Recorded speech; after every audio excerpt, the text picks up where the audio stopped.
Spain بھر میں بھی یوم عاشور عقیدت و احترام کے ساتھ منایا گیا۔ 10ویں محرم الحرام کا مرکزی جلوس مرکز ولایت امام بارگاہ القائم سینٹر بارسلونا سے برآمد ہوا، جس میں عزاداران کی بڑی تعداد شریک ہوئی۔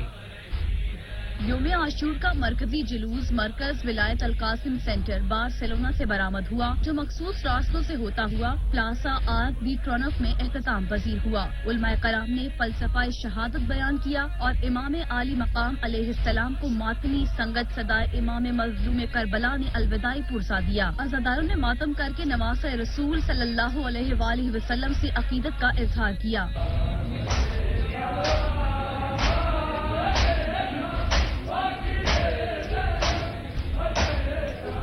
القائم سینٹر بارسلونا کے جنرل سیکرٹری سید سعید شاہ، چودھری سکندر حیات منگت، چودھری نذیر گوندل کا کہنا تھا کہ نواسہ رسول صلی اللہ علیہ وآلہ وسلم حضرت امام حسین علیہ السلام نے جان قربان کی، لیکن باطل کے سامنے سر نہیں جھکایا۔ واقعہ کربلا میں صبر، اصرار، حق پر ڈٹ جانے کا سبق پوشیدہ ہے۔ ہم عصر زمان علیہ السلام سے کو یہ پرسہ پیش کرتے ہیں اور حسین کی مظلومیت پہ آج ہر غیرت مند انسان رو رہا ہے۔ لبیک یا حسین، لبیک یا حسین، لبیک یا حسین۔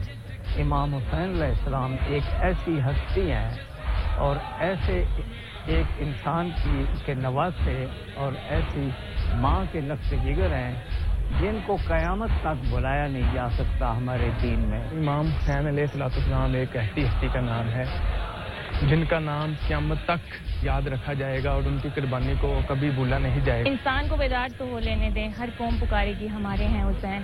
آج ہم آئے ہیں یہاں بارسلونا میں اپنے امام کو پرسہ دینے کے لیے، اور یہی دعا ہے کہ امام ہمارے پرسے کو قبول کریں۔ واقعہ کربلا منزل نہیں، منزل کی طرف جانے کا ایک راستہ ہے، وہ منزل جو عظمت انسانی کا درس دیتی ہے، جس کی وجہ سے حق و باطل کے درمیان اس فرق کی نشاندہی ہوتی ہے جو کائنات میں ازل سے ابد تک انسانیت کے لیے رکھ دیا گیا ہے۔ اہل بیت کا دیا گیا یہ سبق ہمیشہ حق کے متلاشیوں کی رہنمائی کرتا رہے گا۔